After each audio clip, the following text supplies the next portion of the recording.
ஓம் சாய்ராம், ஜெய் சாய்ராம். எல்லாரும் நல்லா இருக்கணும், எல்லாருக்கும் நல்லதே நடக்கணும். அன்பு குழந்தையே, என்னுடைய ஒரு உருவத்தை தொட்டாலே இந்த உலகத்தில் ஓங்கிய உலகளந்த வெற்றியை பெற முடியும். நீ என்னுடைய இரு உருவங்களையும் பார்த்து அதில் ஒன்றை தொட்டு ஆசீர்வாதத்தை பெற்று விட்டாய்தானே. இனி நிச்சயமா எல்லா காரியங்களும் உனக்கு வெற்றிகரமாக நடக்கப் போகுது.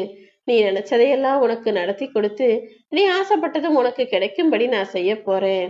ஒரு மனிதனாகிய பிறந்த நீ இந்த உலகத்தில் படாத பாடுபட்டுட்ட பெறாத கஷ்டத்தை எல்லாம் பெற்று விட்டாய். நித்தமும் காலையில எழுந்திருக்கும் போது இன்னைக்கு நல்ல நாளா இருக்கணும், நல்லது நடக்கணும்னு எதிர்பார்ப்போடு தான் எழுந்திருக்கிற. ஆனா ஒவ்வொரு நாளும் முடியும் போது கஷ்டத்தையும் மனவேதனையும் பிரச்சனைகளையுமே உனக்கு கொடுத்துருதா? கலங்கப்படாத. களங்கமடையவும் வேணாம், கவலை கொள்ளவும் வேணாம். ஏன்னா உனக்கான வாழ்க்கையை இந்த சாயப்பா நான் ஏன் பொறுப்புல எடுத்துக்கிறேன். இனி நடக்க வேண்டிய விஷயங்கள் அனைத்தையும் சரியாக நடக்கும்படி செய்ய வேண்டியது என்னுடைய பொறுப்பு. உனக்கு தீமை செய்தவர்களுக்கு எப்படி தண்டனை கொடுக்கிறனோ அதே போல நீ செய்த நன்மைகளுக்கும் உண்டான நல்லதை உன் வாழ்க்கையில நான் நடத்தி தருவேன் என் தங்கமே. கண்ட இடத்திலும் போய் கொட்டக்கூடாதது குப்பைகள் மட்டுமல்ல, உன் வீட்டுல இருக்க பிரச்சனைகளையும் உன் மனக்கவலைகளையும் கூட யாருக்கிட்டையும் போய் சொல்லிக்கிட்டே இருக்காத.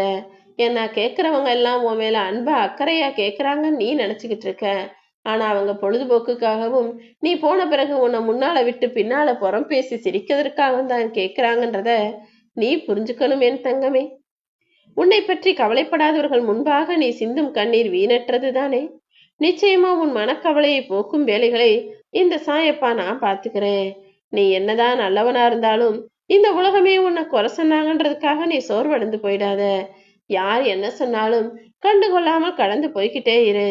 ஏன்னா நீ திரும்பி பார்க்கும்போது உன்னை குறை சொன்னவங்க அதே இடத்துலதான் இருப்பாங்க. ஆனா நீ நல்ல நிலைமைக்கு உயர்ந்து முன்னேறி இருப்பாயல்லவா. உன் வாழ்க்கையில உனக்கு ஏதாவது ஏமாற்றமோ அல்லது கஷ்டமான விஷயமோ நடந்துட்டா உன்னையும் உன் மனசுடையும் உன்னுடைய சிந்தனையையும் திசை திருப்பிக்கொள். ஏன்னா கெட்டது நடக்கும்போது கவனத்தை திசை திருப்பி நல்லதின் பக்கம் உன் கவனத்தை செலுத்தினாலே சீக்கிரமே அது எல்லாத்தையும் நீ மறந்து கடந்து வந்துடலாம். அதுக்கப்புறம் நடக்க வேண்டிய நல்லதை எல்லாம் இந்த சாயப்பா நான் பார்த்துக்கிறேன். ஒரு சில மனிதர்கள் உன் மனசு கஷ்டப்படும்படி பேசிட்டாலோ அல்லது உன் மனசை காயப்படுத்தும்படி நடந்துகிட்டாலோ அவங்க கிட்ட போய் ஏன் இப்படி செஞ்சீங்க நியாயம் கேட்டு நிக்காதே. ஏன்னா அவங்க முதல்ல நல்லவங்களாகவும் நியாயமானவங்களாகவும் இருந்திருந்தா உன் மனசு கஷ்டப்படும்படியோ காயப்படும்படியோ செய்திருக்க மாட்டார்கள் தானே. அப்படிப்பட்ட மனிதர்களும் போய் நீ நியாயத்தை எதிர்பார்க்க வேணாம். உன்கிட்ட இருக்கிறத வச்சு திருப்தி அடையாதவர்களை மகிழ்ச்சி ஒருபோதும் நெருங்குவதில்லை. உன் மனசு குழப்பத்துல இருந்ததுன்னா தனிமையில் அமைதியாக இரு. யாராவது உன் மனசை காயப்படுத்தினாங்கன்னா அமைதியா பொறுமையா மௌனமா இருந்துரு. ஏன்னா குழப்பம் அடைவதை காட்டிலும் அமைதியாய் பொறுமையாய் மௌனமாய் இருக்கும்போது அது பல பிரச்சனைகளுக்கான தீர்வை கொடுக்கும். நீ அன்பான வார்த்தைகளையே பேசுகிறாய். அது நிச்சயமா உன்னுடைய துன்பத்தை போக்கி உன் வாழ்க்கையில மிகப்பெரிய மாற்றத்தை தரதான் போகுது. அவமானத்தை சந்தித்த நீ ஒருபோதும் தோத்து போக மாட்டாய் என் தங்கமே. கூடிய சீக்கிரம் உன் வாழ்க்கையில நீ வெற்றி பெறுவதற்கான வழிகளை எல்லாம் நான் காட்டுறேன். நீ வாடி நின்ற போதும் மனம் சோர்ந்து நின்ற போதும் உனக்காக தேடி வந்து உதவி செஞ்சவங்களை நீ மறக்காத.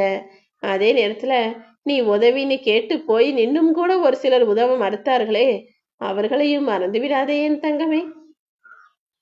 எதிரின்னு ஒருத்தவனை நான் எதுக்காக உன் வாழ்க்கையில அவங்களா உருவாக்கி வச்சேன்னா, எதிரி மட்டும் இல்லைனா உனக்குன்னு முன்னேறணுன்ற எண்ணமே இல்லாம இதே போல இப்படியே வாழ்க்கையை வாழ்ந்திருப்ப.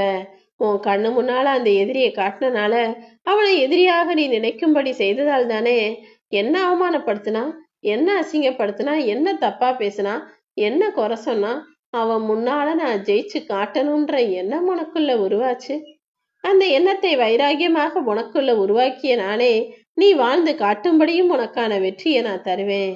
உண்மையான ஒழுக்கமும் மகிழ்ச்சியும் உன் வாழ்க்கையில இருக்கும்படி நீ சிந்திச்ச விஷயங்களையெல்லாம் உனக்கு சரியாக முறைப்படுத்த போறேன். எப்போதுமே அடுத்தவங்களை பத்தி சுலபமா குறை சொல்லிடலாம். ஆனா அதே நேரத்துல அவங்க இடத்துல நீ இருந்திருந்தா என்ன செஞ்சிருப்பான்னு ஒரு முறை யோசித்து விட்டு குறை சொல். ஏன்னா அடுத்தவர்கள் இடத்திலிருந்து சிந்திக்க தெரியாதவன் அடுத்தவனை பத்தி குறை சொல்லவும் உரிமை இல்லாதவன். ஒவ்வொருவருடைய மனிதனுடைய வாழ்க்கையும் சூழ்நிலை சந்தர்ப்பத்தை பொறுத்துதான் மாறிக்கொண்டிருக்கிறது என்பதை புரிந்து கொண்டு தேவையில்லாமல் யாரையும் குறை சொல்லும் பழக்கத்தை நிறுத்திவிடு.